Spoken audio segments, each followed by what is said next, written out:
I wonder how to assess these big epic war films of the mid-late 20th century because they were primed for either celebration in the at one time post-war consensus, military might beat the Nazis, and now our establishment is good, or not as evil as them at least, or then, over time, for people watching them over and over again on the DVD player, relishing in a proposed end of history where we could sit back on our couches all day with movies, bitching about them on internet forums or discussing them with our mates in bars for the remainder of our time. For those of us who couldn't bear the thought of any more decades, or even just a couple of years, within that sandwiches in suburbia pathology, these films seem stagnating a bit, encapsulating the concept of purely escapist leisure, when the concept that one would want to escape is more intrinsically depressing than it once was. When one was younger, just a few decades back generally, it was more of an all-encompassing fun experience to sit back with a movie at home.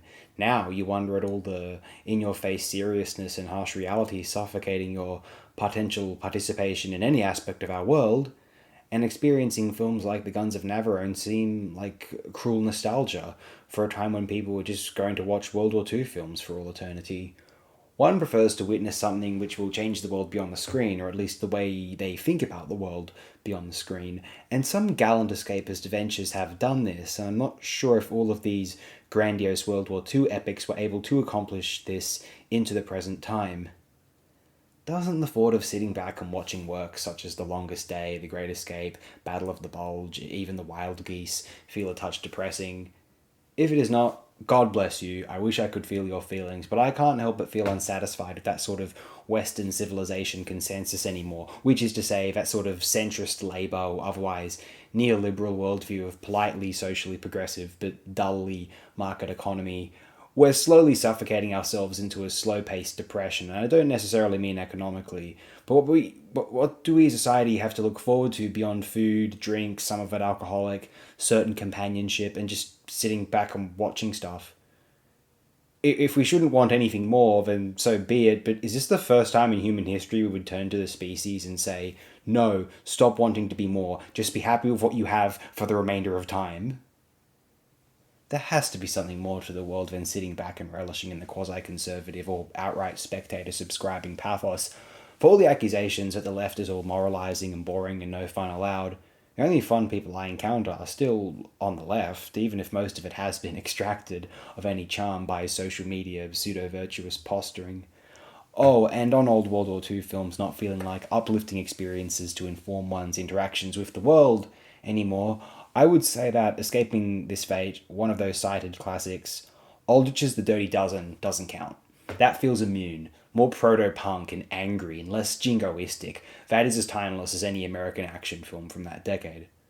Somehow The Dam Busters holds up for me too. I don't know. Maybe the charm, its proximity, a degree of modesty, its examination of British male unemotional pathos. There's something to that one which calls into posterity still. I do think that The Guns of Navarone is a thoroughly decent viewing experience. Gotta enjoy Gregory Peck, David Niven, Anthony Quinn, Stanley Baker, appearances from Richard Harris and Brian Forbes. It is basically entertaining, but when it is over, you wonder, but what has changed? You move your mind elsewhere and wonder what was the purpose of putting it on but to be a balm for its, in fairness, long runtime, and why would we keep using such a balm if it only offered such short-term relief? Lying back and relishing in some movie about killing Nazis, that's all well and good, though some would prefer not to glorify any military machine, Axis or ally, if they can avoid it. I'm less fussed about that. I don't have a major issue with the Allies being glorified, even if I have critiques of their empires pre or post-war. They seem slightly irrelevant sometimes compared to Nazi or Axis generally activities of the 30s and 40s. So I can like The Guns of Navarone, but just wonder what changes in my world now, after it is over.